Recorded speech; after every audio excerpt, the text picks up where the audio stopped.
What's up? We got Michael Lessard here from the Contortionist. We're gonna go over his new solo song, Plastic Parade, that we started the production like 2 years ago. This wasn't the first song that we did though, right? No, so we started with a track that you had kind of skeletoned out called Fate that is still in the works, and actually I think is quite a banger that I'm excited to get out into the world at some point. But we started with that, and then I think this one came to be kind of randomly. I think I sketched out a verse, and you're like, sick, let's make this. And then we got on Zoom one day, and next thing we had a chorus, and I think it was done basically. Like the primary elements were done like within a week. Yeah, and we got like what, 6 to potentially 10 to 12 other demos going. And I mean, some of them are basically done. So one of them is done in between working on your band's next full length, which has been a thing for a long time, which I'm doing vocal production on too with Austin Koob. Also having 2 babies in the process. Cause I don't even think when we started working on this stuff, your first baby was born. I don't remember. No, he wasn't. He was on the way. You have basically adopted me, dude. So there's a lot of life that happened in between making this track and to where you are now. This song to me is more micro, about like the internet and people being on their phones and not locking in. I think oddly enough with the Contortionist record, I feel like from working on so much of this solo stuff, there's this weird interconnected,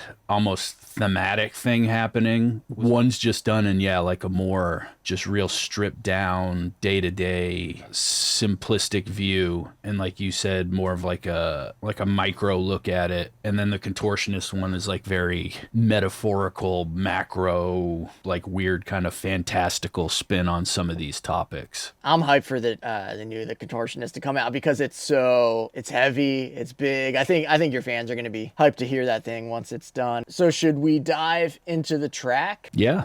Let's start taking a listen and see what's under the hood. So I have it broken down into drums, bass, guitars, post-production, and vocals. And I remember this song started from the idea, a layered bass guitar thing, because like you love 90s stuff and Death Cab and all that sort of stuff. So it started to me with this guy right here.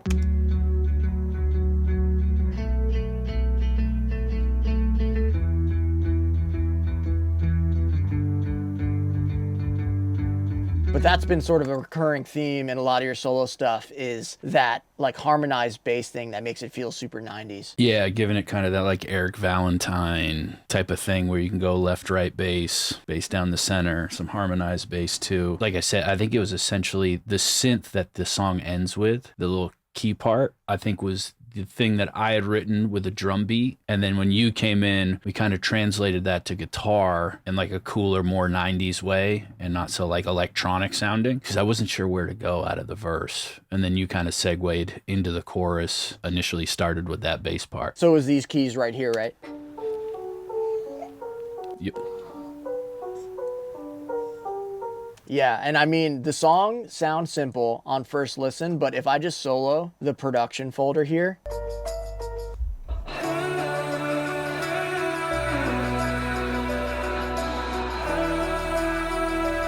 and then of course all the vocal layers all together is pretty crazy. Can't be safe from this modern disease or this. We share our lives on video, but in the end we're still alone. Too far gone. I guess I can't. Yeah, so a lot of production, and then the guitar folder in itself. Look how thick this thing is with all these stacks of everything.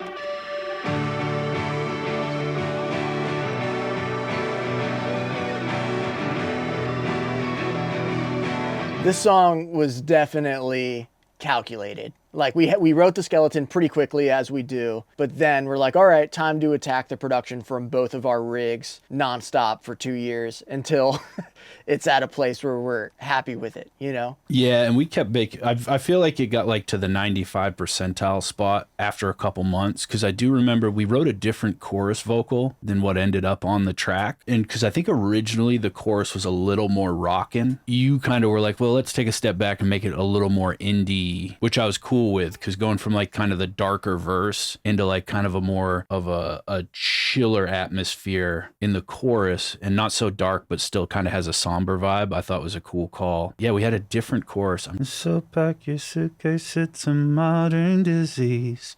Oh, right, yeah. Internet feed. That was what it originally was, and then the tag was, I got the whole wide world in the palm of my hand. I feel like the lyric that spun the rest of the lyrics for the song, because the verse lyrics were different too at a certain point. Still kept it in the end of the song, and then used that as kind of the foundation for where to go. Yeah, dude, it just kept evolving and it found its own way. I remember the drums being pretty tricky. Obviously it's not this big pop punk thing or this big metal thing. It's kind of indie, which is when you listen to indie, a lot of the drums sometimes kind of sound like not much, but the production itself and the idea of the song is kind of a lot. And we did try to do a pass of live drums, but they just kind of weren't fitting with what we had already baked in. But why don't we just start with the drum sound? Hell yeah.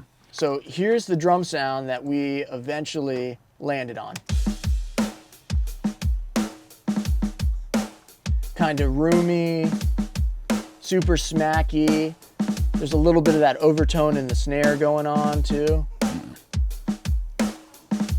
Really cool stuff. We don't have to get into the nitty gritty of the mixing, but it's pretty standard mixing techniques where we just like, scoop out the boxiness, scoop out the click, level things out, and then run it through a Neve a little bit harder than I usually would, just so it has more of a real, quote unquote, feel to it. And a little distortion. But there is one thing on this drum bus that I added that I don't ever really do, which I added sketch-cassette on the overall drum bus so that it sounds a little more like calculated shit on purpose, so it starts from a point of it sounding super polished, and then it's just barely touching from new to worn setting a little bit, and then pumping through the saturation. But let me play the drum bus with that on and off. So here it is on.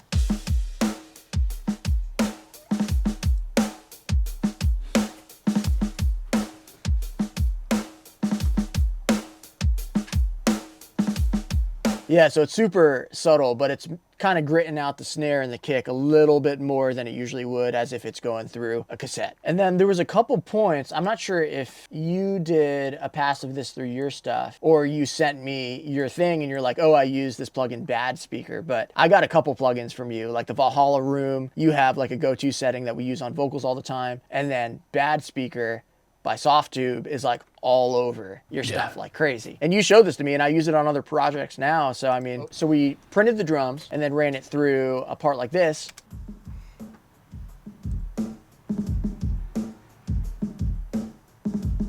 So drums for a certain part of the song running through Bad Speaker into that reverb so that in the overall production, when you hear it, it's just sort of tucked in the back.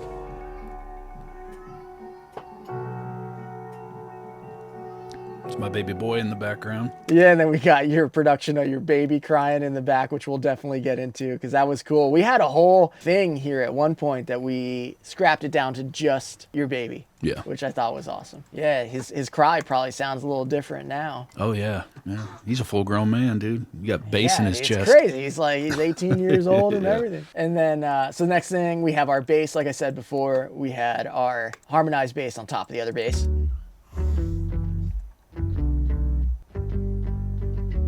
And just running CLA bass, nothing crazy, pumping through a tape machine, which I don't typically do. But again, I mean, the idea is that we wanted it to feel a little nostalgic and 90s. In the grand scheme of things, with modern technology, a lot of it is very polished, which works for some stuff, because I feel like there's like a Venn diagram of like what I was hoping for when we start working on stuff was like this 90s, early 2000s vibe where it is a little more hairy, a little more rough around the edges, and then modern production, which I love. I love that you can get very hyper-focused with modern production and like really hone in on sounds, and then after the fact add that hair. Because when Pete and I started working together, it was hard to tell exactly where we were going with this, and it was nice to have a little bit of flexibility, because I feel like once we finished this song, it kind of solidified to me where we could kind of go from there with some of the other stuff. And we have super similar writing styles, which I think is really funny, because you love bands like Lit and a lot of 90s stuff, which people probably wouldn't honestly assume. Maybe they think you're into into like hardcore metal or whatever, but you're kind of like you're all about the song when it's all said and done. Yeah. I think our common thread really is like the 90s sound. Whatever that is. It's kind of a wide spectrum, but a lot of the 90s has like this thread that kind of runs through it, whether it's Lit or Everclear. Smashing Pumpkins. Yeah, all those bands. Some of them a little more polished, some of them a little more roughed around the edges. We can write a song if we just lock in a room. You're going to end up in tears. I'm going to end up in tears because the songs are so heavy. And then we're like, okay, song is done. How do we build a production to do it justice? And then things like the guitars, we treated it pretty non-traditionally. For example, this acoustic guitar, which was one of the first things, it looks like I retracked it with a stereo miking XY pattern and then ran it through Decapitator and 2 tape machines. And then again, sketch cassette at the end so that it's this wobbly, weird thing.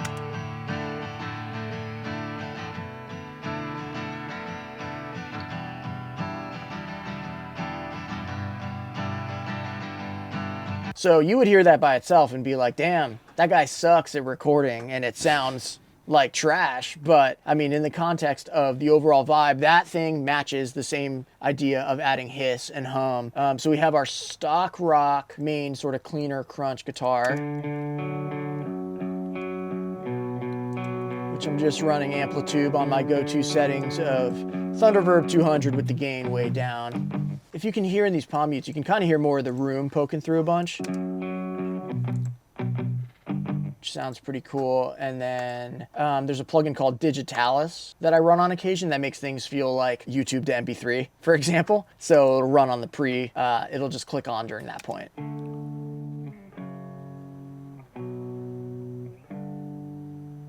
Just to sort of make it feel like it's sitting in a different world. And then we have some extra guitar layers going on in the chorus. Just a brighter, clean guitar landing on top. And then you bring in the bass guitars.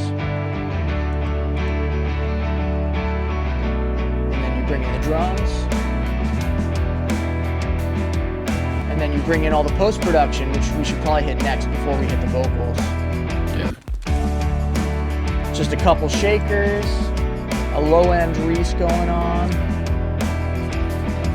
some real shaker hats. I remember you sent this to me, I'm pretty sure.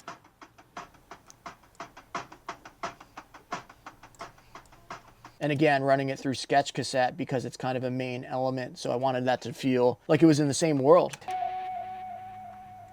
Was this something that you made, this little throw effect here? I think that might have been you. Maybe. Just sort of impact your main keys here. Yeah, coming in for the second verse. How did you make that? Do you remember? Oh, if I were to guess off the top of my head without opening up my session, I think it was Sky Keys, because you had told me about Sky Keys. That sounds like a Sky Keys tone. Sounds like Bad Speaker with Sky Keys, to be honest. Yeah, it probably is something along those lines. Either way, that was the start when we knew we had something for the song. Yeah, because to be fair, when I'm working on stuff, I just start piling on random stuff until I go, oh, that sounds cool. You're for sure a more is more guy. Yeah, I am, which bites me in the ass a lot of times because sometimes less is more. More does equal more. That's true. true. Sometimes it sounds better. But I know that you did a lot of these throw effects here. I'm going to solo them out.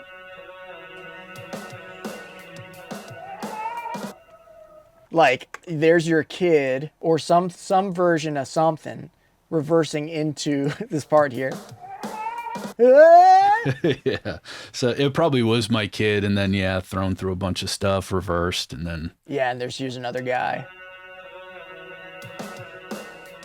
That sounds like Chroma Console or like Digitalis or something. Yeah, because that's another part of my process sometimes with vocal production is running it through actual guitar pedals so you can kind of have a little bit of a human feel and it's not so gridded. I got Chroma Console from you. I kept saying, man, you're making me want to get that thing. The reason you got it was because when I came to LA and we did that writing session for a weekend, you used it and you used it on like a ton of stuff that we were working on and you ordered it by the time I left. Yeah. You have this production sort of pulsing thing here. Sounds like Pan Man just like throwing a sort of murder chord around. And then you have a lot of throat shred shift that you made towards the end. Let's check for this the stuff melody. out.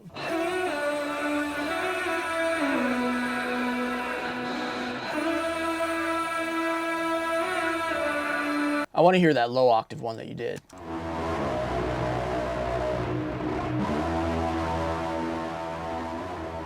Yeah, so obviously a lot of ear candy throughout this track. And I think this mix, dude, we went to mix like 13 or something. I think it got up to like mix 7 or 8 that were like really kind of moving stuff around. And I think from that point on, we'd open it up and you'd be like, well, I'm using this now on drums. Maybe we could get these drums to hit a little harder. Yeah, because we were just kept trying to make it sound better and better. Exactly. And it always did. Yeah, a lot of the time it really would be like, oh, I'm hearing like a little pop or a click in the vocal that I didn't notice the first million times I listened to it. Right before this was organized, it was pretty mind-boggling and hard to chase down where things were because there were so many different versions of things. But dude, let's get into your vocals because to me, that's your sauce. You definitely add a lot of harmonies that are like quirky and weird, but they all pull together. I just want to solo all of that real quick just to go through maybe a heavier section that we can find. It's constantly a pissing contest. Why would anybody want this? We share our lives on video, but in the end we're still alone. Definitely a lot going on. And then let's check out that last chorus. These are this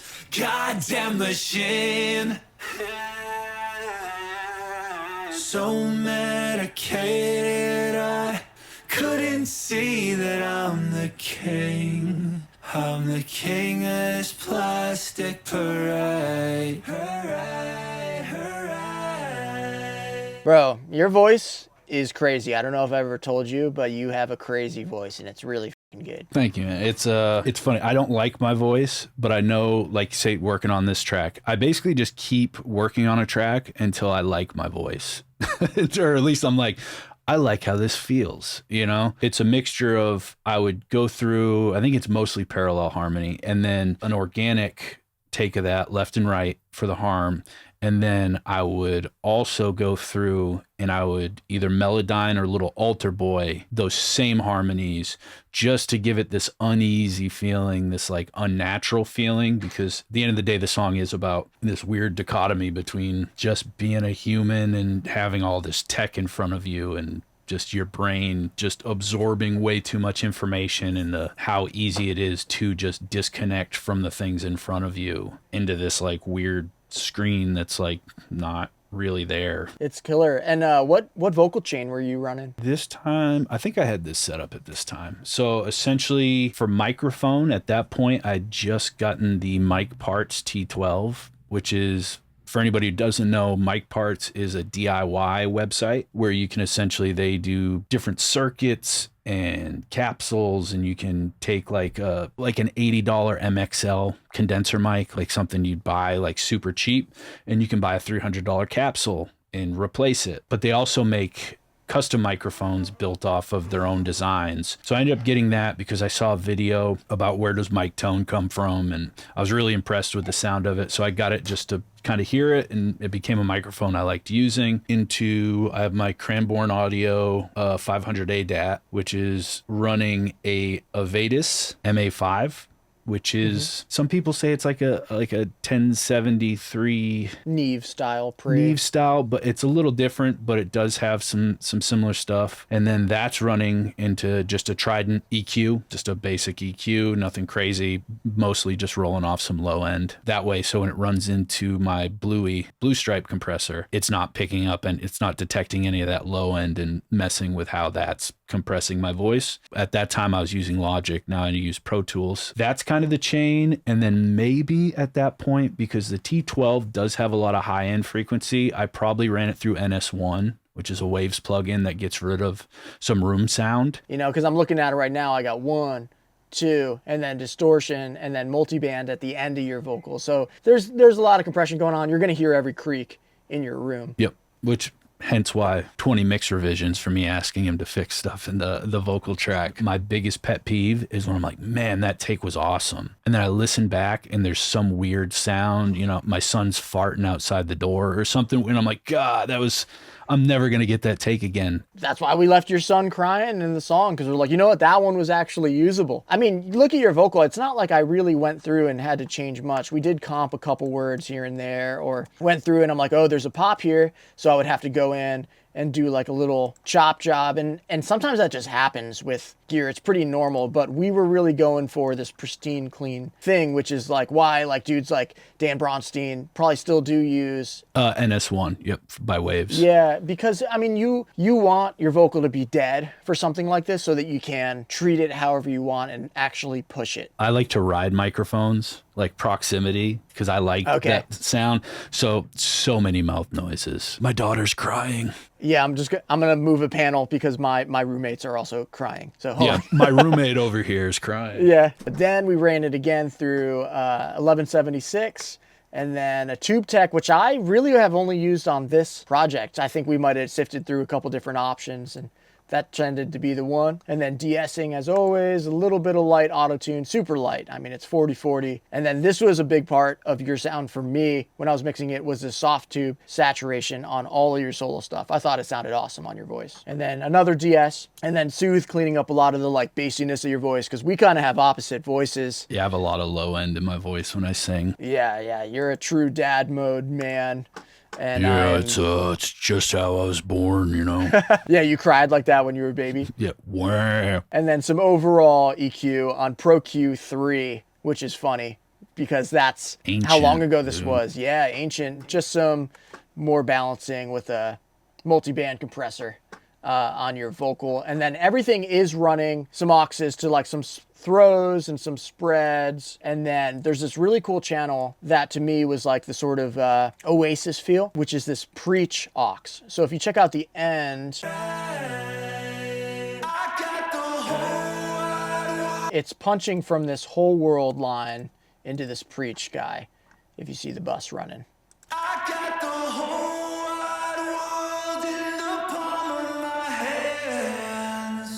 So really cool, just making it feel like you're standing up in front of a whole crowd. We sent out a vocal into that preach bus just to give it a little more emphasis on like, hey, this is important, you should hear. It's constantly a pissing contest. Why would anybody want this? We share. So just that line there. It's constantly a pissing contest. Why would anybody want this? We share our lives on video, but in the end we're still alone. And then looks like it's maxed out here on the bridge. Is this a blessing, or are we damned?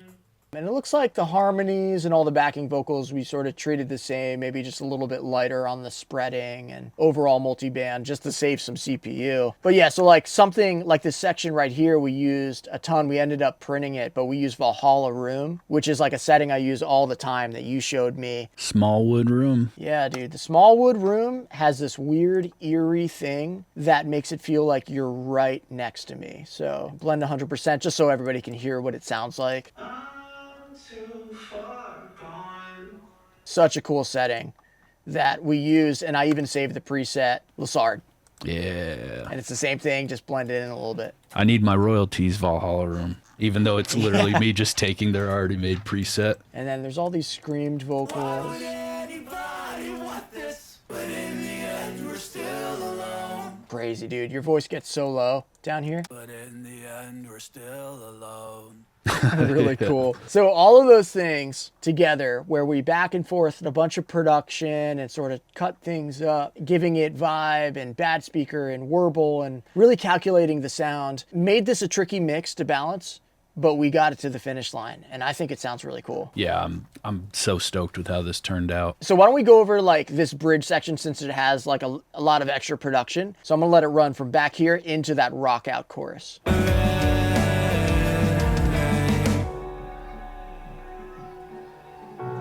There's your kid crying in the back. And the keys and the beautiful clean guitar and piano. Is this a blessing? With your vocals in the preach setting. To have the whole world in the palm of our hand. And the guitar harmonics with delay. This providence or circumstance. And the bad speaker drums going on. World in the palm of my hand.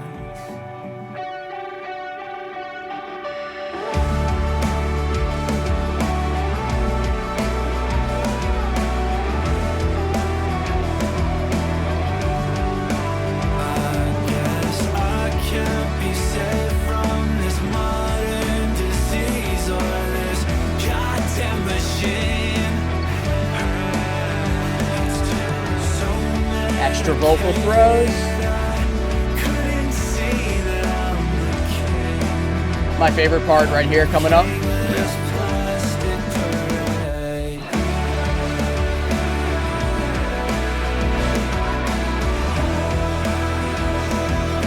Yeah, so a lot of really cool stuff in this section. You were talking about how you did this vocal shred part to match the guitar solo.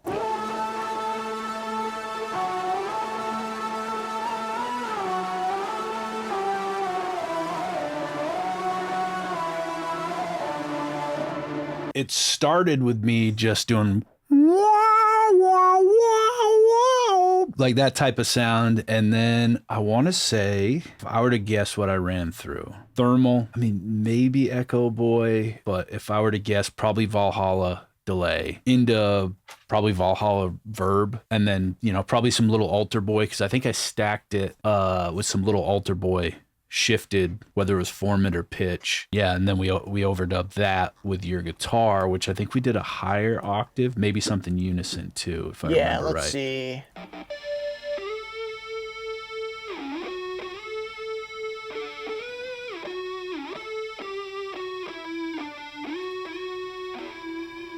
So 80s and sick. It's almost got like an EBO sound to it. I'm wondering if I ran the Big Muff into an amp setting. Let me see what I have running on the amp setting. Yeah, just running it into a rat pedal. So it might have been something crazy like a Big Muff sort of like rounded off into that, and then chorus pedal running at the end of it, which is making it feel sort of 80s. But so all those things together.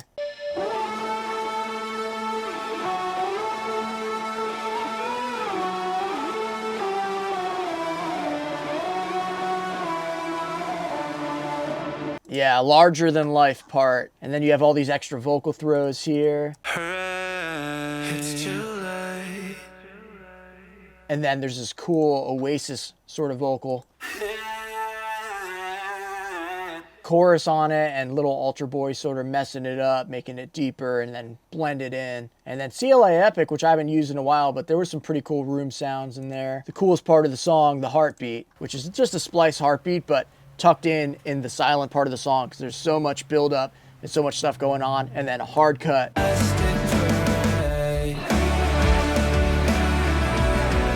And then again, another Oasis part with my voice.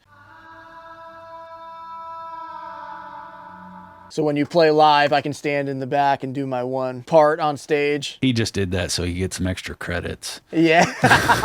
Yeah, I want my Pete credit, dude. Yeah, and then the overall mix bus has some pretty heavy tape machine running. The glue.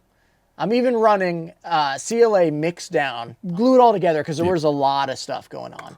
Mixcentric sort of automating in different parts of the song. As you go to this bigger rock out section, you'll see it move up.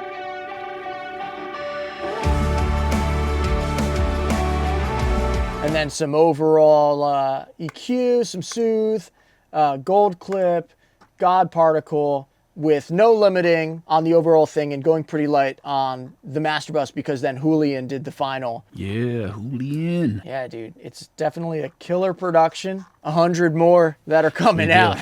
And honestly, I feel like, you know, all of them kind of have their own special characteristic and are going to be sick. I think the Live the Life, which is a track that... It's got some horns in it. Yeah, almost like a Weezer-ish vibe with some of how the chord movements go. Yeah, I'm stoked on that one. Julian also mastered that one as well. I'm hyped, and I'm hyped for the new Contortionist and all the other stuff you got coming out. But I feel like another reason why we did pass this back and forth so much too is, to me, and I know you know this as well, like a great song does have those ebbs and flows, and it knows when it's being over the top long enough and what needs to come after that and what needs to happen before it to make it feel even bigger. So you need those moments, you need those drops. That's why I love the bridge in this song, because it is the one moment that's kind of floating and kind of lets everything breathe for a little bit. So when you have that big climax at the end, it feels huge. And then also, you know, you got to have nuance in the vocal, where it's like you have this melody that keeps repeating so the listener can get hooked with it, but you also don't want it to become mundane and sound like it's something you didn't think about or build on. Right. So like kind of having those melodic themes, whether that nuance is rhythmic or melodic or whatever it may be, I feel like we did a pretty sick job with this track and making sure all those things happen, but it still has like the drums and some of those things that kind of pulsate through and don't change a whole lot. It's a lot to fit in, but dude, I'm honored that you had me. I mean this when I say it. I can't think of a time that we've worked together and you've done something where I'm like, that's ass, dude. Yeah, that's good. Hell yeah. Everybody should go listen to this track because there's a lot of ear candy throughout it. You can check it out on Spotify now. Hopefully this video is out the day the song comes out. More songs are coming. New Contortionist is coming. Bunch of cool stuff on the way. Maybe more babies coming. Pooh, I don't think my old ass could hit. Maybe from your end. Maybe in LA.